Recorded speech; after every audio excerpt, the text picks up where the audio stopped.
रात के 12 बज रहे थे। पूरा देश आराम से चैन की नींद सो रहा था। तभी वैज्ञानिक आधी रात को चंद्रयान-3 के इंजन को चालू करते हैं।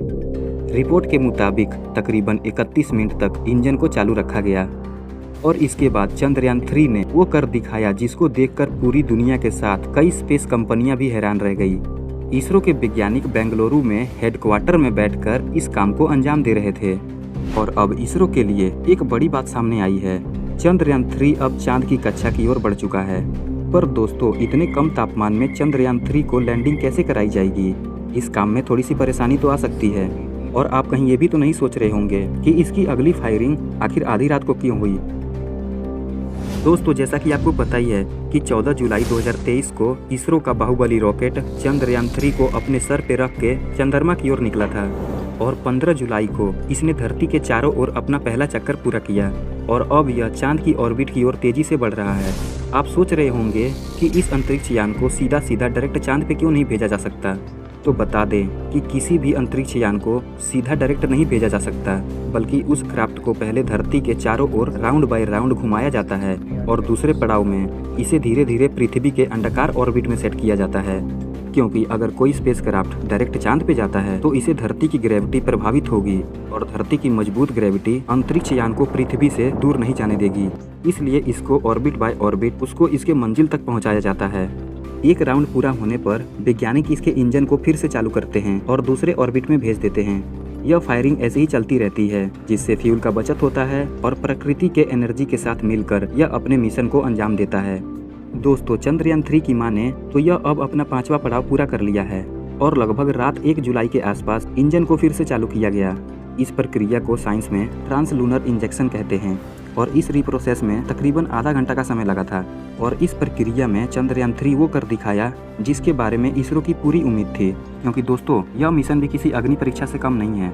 जब पूरा देश सो रहा था तब उस वक्त इसरो के वैज्ञानिक इतिहास रच रहे थे और रात को ही चंद्रयान-3 ने इतिहास रचते हुए पृथ्वी के ग्रेविटी को छोड़कर धरती से चांद की ओर बढ़ निकला, जिसे अब एक लंबी दूरी तय करनी है। और जब यह मून की ग्रेविटी में चला जाएगा फिर यह वही काम करेगा जैसे यह पृथ्वी के चारों ओर पृथ्वी का चक्कर लगा रहा था।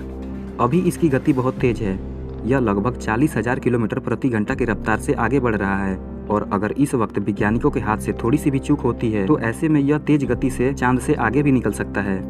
दोस्तों, वैज्ञानिक इसे कंट्रोल करने के लिए और इसे चांद की कक्षा में डालने के लिए मॉड्यूल सिस्टम को ऑन करके थ्रस्टर को चालू कर देते हैं और इस अंतरिक्ष यान के प्रोपल्शन मॉडल में छोटे छोटे इंजन लगे होते हैं, जिसे चालू करके प्रोपल्शन मॉडल में लगे हुए छोटे इंजन के सहारे इसको अपोजिट साइड में दबाव देके इसे चांद की ऑर्बिट में डाला जाता है। दोस्तों, यह सफर कुछ चंद मिनटों का ही होता है, लेकिन यह वक्त वैज्ञानिकों के लिए बहुत ही ज्यादा खास और भयानक होता है और आखिरकार इसी मिशन में बड़े बड़े देश भी फेल हो जाते हैं। इसके लिए वैज्ञानिक यानों में नवे नवे एडवांस टेक्नोलॉजी को डालते हैं, क्योंकि इस वक्त अंतरिक्ष यान को बड़े आराम से सतह पर उतरना होता है और इस प्रक्रिया को थ्रस्टर कहा जाता है। तो थ्रस्टर यान को इसके अपोजिट साइड में धकेलता है, जिसकी वजह से यान की गति कम हो जाती है और लैंडिंग करना सबसे चुनौती भरा काम होता है।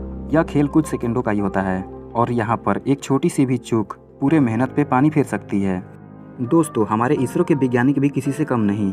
चंद्रयान-2 के क्रैश लैंडिंग के बाद इसरो अब पहले से ज्यादा चौंकाना हो गया है। अब इसरो को पता है कि कैसे बुरे से बुरे हालात में स्पेसक्राफ्ट को लैंड कराना है और इस प्रक्रिया को देखकर इसरो ने इस अंतरिक्ष यान में काफी एडवांस और नए फ्यूचर डाले हैं और चंद्रयान-3 को ऐसे डिजाइन किया गया है कि जब यह चंद्रयान-3 चांद की सतह पे उतरेगा तब यह अपना खुद का दिमाग इस्तेमाल करेगा, यानी यह जब वहाँ पे पहुँचेगा तो यह अपना खुद का आर्टिफिशियल दिमाग का इस्तेमाल करेगा और यह डिसाइड करेगा कि उसे मुश्किल हालात में कैसा फैसला लेना है।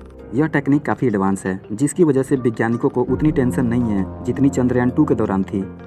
क्योंकि दोस्तों, आप तो जानते ही हैं कि लैंडिंग का वक्त जो होता है वह कुछ चंद समय का ही खेल होता है और जब इसरो के वैज्ञानिक धरती पर बैठकर यान को कमांड देते हैं तो कमांड को वहाँ पहुँचने में काफ़ी टाइम लग जाता है और गलती से कहीं छोटी सी भी चूक हो जाती है तो इतने टाइम में तो चंद्रयान-3 के साथ क्या हो जाएगा ये कोई नहीं जानता। और जब चंद्रयान-3 लैंड करेगा तो यह यान चांद की सतह पे आराम नहीं फरमाएगा, बल्कि इसकी लैंडिंग होते ही यह अपना काम करना शुरू कर देगा चांद के उस अंधेरी जगह का राज खोलने में। और फिर हमें आखिर पता चल ही जाएगा कि चांद के पीछे इसकी दूसरी ओर क्या है और इस वक्त कई स्पेस कंपनियां हैरान होने वाली है। चांद के ये काले गड्ढे वीरान पड़े हुए हैं, ऐसे में चंद्रयान-3 इन गड्ढों का राज खोलेगा। तो वीडियो अच्छी लगी तो वीडियो को लाइक और चैनल को सब्सक्राइब कर दें। Thank you guys. जय हिंद, जय भारत।